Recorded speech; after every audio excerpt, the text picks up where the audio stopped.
So almost 3 months ago I played Borderlands 3 and did a review on the game. It was my first time jumping into the franchise after hearing good things about it, and it honestly exceeded my expectations. I really enjoyed playing it. Now with 3, the gameplay is of course the most up to date, and I would say is more involved than the previous entries, mainly because they just keep adding and tweaking areas with each release. So I'd imagine Borderlands 4 would be the best gameplay when it does release. However, I came back to the second title in the series because this one is the one that most fans enjoy the most because it's incredible story, and the gameplay is still amazing. It's just scaled down slightly compared to 3, and I actually want to start off with the gameplay. I know I said there is more to it than Borderlands 3. It can sort of be down to personal preference, I suppose. Like when I first started playing this game, I honestly got to grips with it better, and I did prefer it to when I first started out in Borderlands 3. However, if you don't know much about the Borderlands series, the game does incredibly well at progressing your character, and then the overall gameplay experience does become crazy, where late game looks like a totally different game than early on. This is due to the leveling system and its well built up looter shooter style, where as you progress further you'll loot up more gear, level up skills and your weapons, as well as unlocking more areas of the map, which means the enemy types become more varied and a lot stronger. And that's the thing with Borderlands 3, as I mentioned, they just built up from the second entry's gameplay. However, I know there's some people out there that might not really enjoy the more overwhelming feeling of the gameplay. I mean, don't get me wrong, later into this game it still will become crazier, but not as much as the third, which sort of links in with the world, which I'll get into. So personally, I do prefer starting out in this game to Borderlands 3. I just had a much better time, but that could just be my experience. But as an overall, just to speak on the gameplay features themselves, the movement is less fluid in this game, I would say, but it still feels good. It's just that again, there's less features added, like sliding and mantling, which isn't in this game. The same goes with the smaller selection of weapon customization. There's not the same firing modes you can choose from, and the variety in vehicle combat and mechanics are toned down slightly with less customization options and types of vehicles to call in. It makes sense that they do keep on building on top of this formula of the previous games and improving it each time with new additions and improvements. I kind of wish other franchises did this. I know it's a very safe option as there's not a whole lot you can get wrong if you keep using the same formula but adding on to it each time, but it works so well with Borderlands, and the fans of course love it, and it sets an expectation for the whole series, so you know what to expect, but you'll know it will be more improved, which is sort of why it feels odd doing this video after playing Borderlands 3. It feels like I'm just narrowing down on that game's review. Now, as I mentioned, the same does go with the world design and its visuals, which I must say Borderlands 3 does look a lot better and just looks so vibrant and colourful, making it so appealing to play in for hours and hours, compared to this game, which was released in the time where almost every game uses this style of visuals, which included a sort of earthy filter to them to make it seem more realistic, I guess, which does make sense, I guess, in games like Resident Evil and COD, but for Borderlands, which is set literally out of this world, they don't really need to focus on realism. I mean, the whole theme of the game is this wacky and out of ordinary planet with a variety of strange inhabitants. Borderlands really nailed the colour in the third game, and it makes that world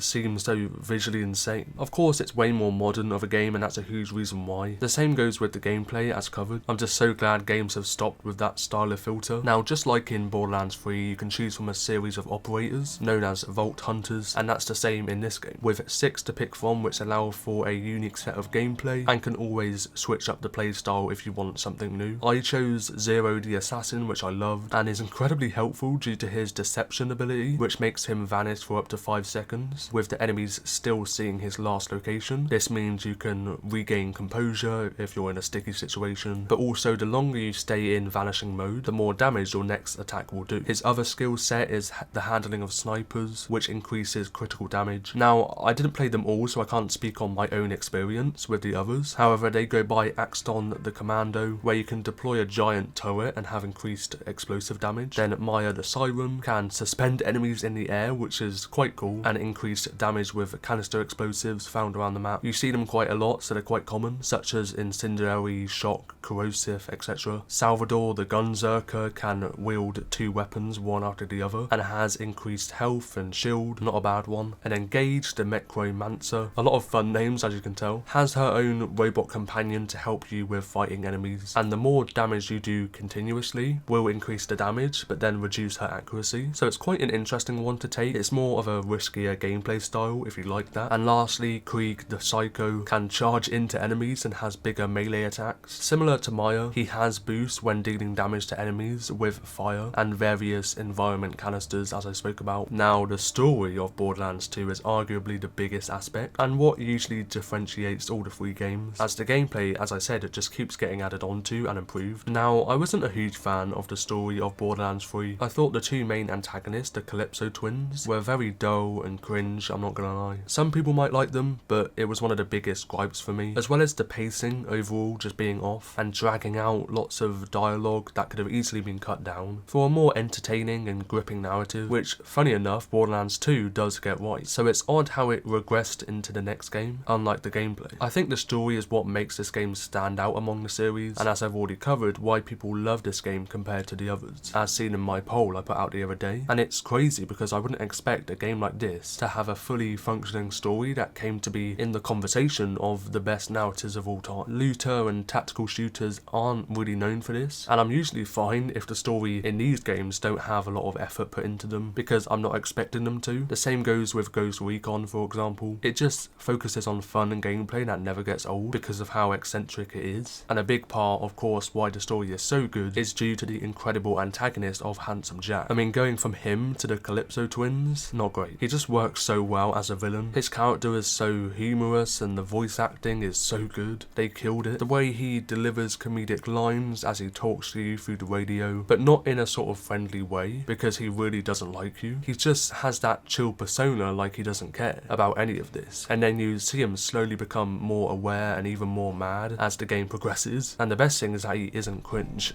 Now, the story mission design and how clear the game is at telling you exactly what and where to go could be a slight issue to some more than others, as it's not always entirely clear, I found out, unfortunately. Again, it didn't turn me off the game in any way, and it's not all the time, but I thought I'd mention it because it's an area that maybe a newer player or less experienced would think about compared to other games, where some might show you so clearly. And the game holds up quite well in terms of performance. I had fairly consistent frames that I didn't see significantly drop in any time, like when entering a new area or in an intense battle, which is sort of good for a game like this. The same goes with the loading times, which aren't slow in any way, and I'm honestly surprised with how well it did hold up. For a 12-year-old game, I didn't expect it to run as smooth as it did, but I'm glad. The same goes with the bugs as well. From what I remember, I didn't notice any ones, or at least nothing game-breaking. With how high action the game is, especially in late game, I thought the performance would have issues, and maybe it's just my experience, I don't know. Let me know if you had any yourself. I know people experienced some in Borderlands 3, and I think that's where I end my review of Borderlands 2 in 2024. You should definitely play this game if you are considering it. I had a lot of fun playing it. I think overall I had a better experience with this game than the third, but even that I enjoyed. The gameplay is still really fun, even though it's toned down a bit from the third as it's older. I found it really smooth to play in, and the gameplay will always be so varied and experimental with the looter shooter experience this series has, and its great customization. With the story being the best in the series hands down, there's not a big enough reason to say not to play it. So if you did enjoy this video, then let me know by tapping that like button down below. And if you're a fan of single player and story driven games, then that's what this channel is all about, with the odd multiplayer title. I have videos on a bunch of games with a playlist of a series I've done in the description, and if you'd like to support the channel by becoming a member at either level 1 or 2 to gain access to many perks, then click the join button below, or there'll also be a link in the description. Thank you all for the support and watching until the very end. That was Borderlands 2, and bye bye.